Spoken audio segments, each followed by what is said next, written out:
Ella the Elegant Elephant. This story talks about courage.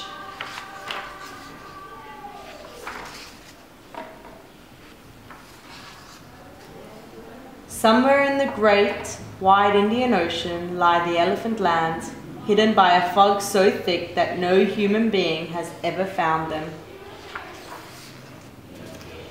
On one of the islands lived a shy little elephant named Ella.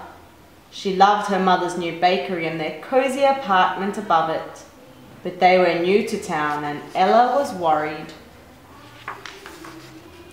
School started in only 2 more days, and Ella was nervous about making new friends. So her mother suggested that she do something constructive, but Ella didn't know what. Well, there's still quite a bit of unpacking to do. Why don't you give me a hand while we wait for these cookies to cool? Ella didn't think this sounded very fun, but she couldn't think of anything better to do.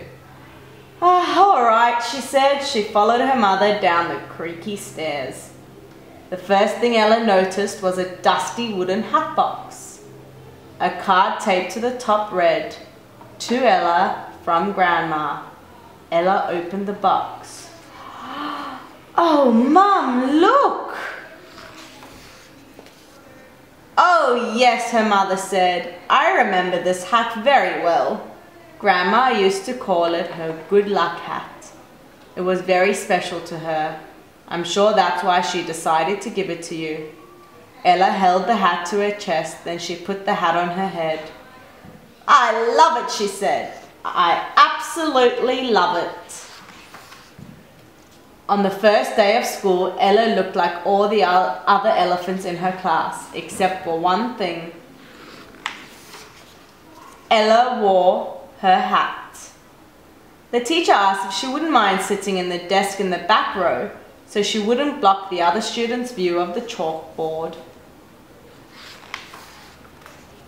When the class was settled, Miss Briggs said, "We have a new student joining us this year. Ella, will you come up to the front and tell us something about yourself?" Ella wasn't expecting this. She felt her face turn red. She took a deep breath and walked up the aisle. But on her way, she tripped and fell, landing flat on her belly. "Belinda Blue!" scolded Miss Briggs. "I saw that. Shame on you!" Belinda slumped down in her seat. "I didn't mean to," she said.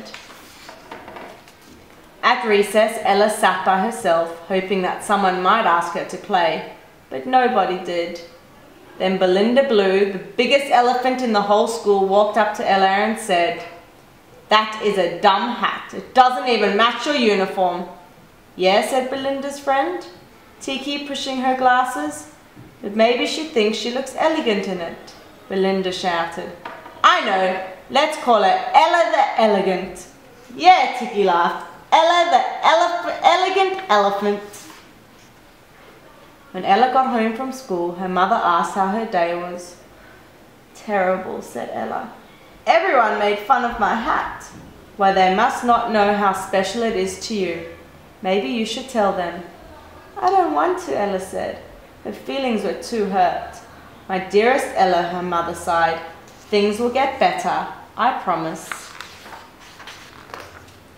The next day at lunch, Ella sat by herself eating her sandwich. Then something hit her in the back of the head. A big red ball. "Hey, Ella the Elegant," shouted Belinda.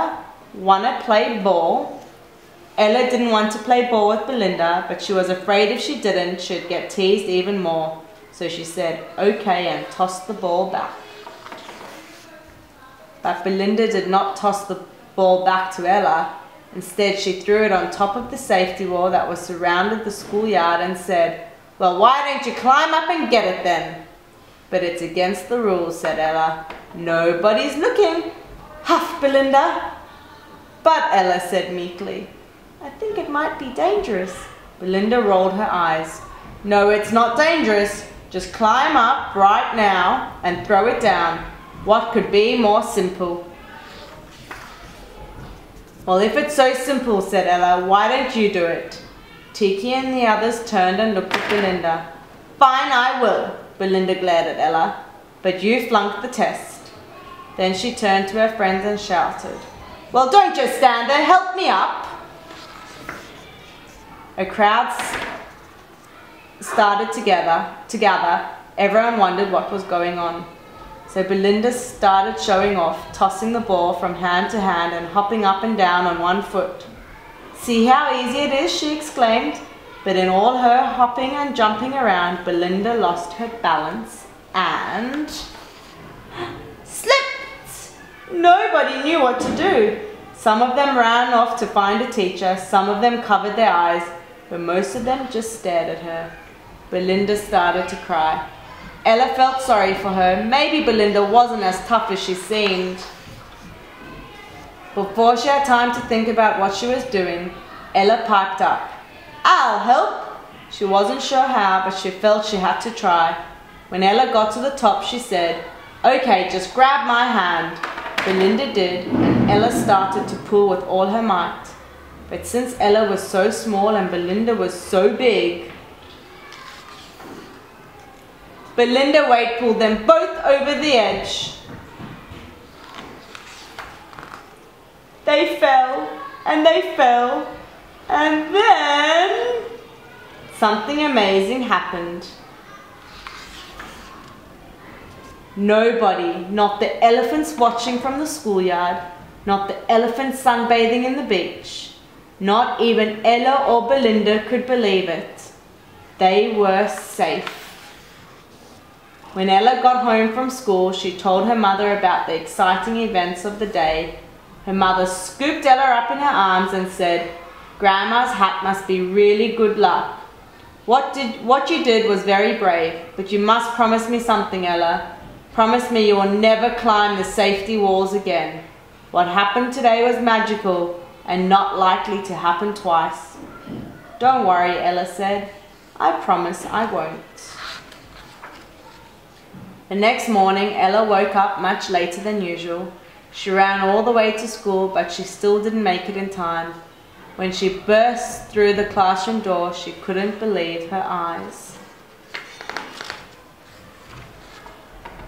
Even Belinda was smiling beneath the brim of her big purple hat. Miss Briggs said, since we can't all sit in the back row, I'll just have to ask you to remove your hats, just during class. So everyone sat down, and when Ella looked up at the chalkboard, she giggled. Things had finally gotten better. The end.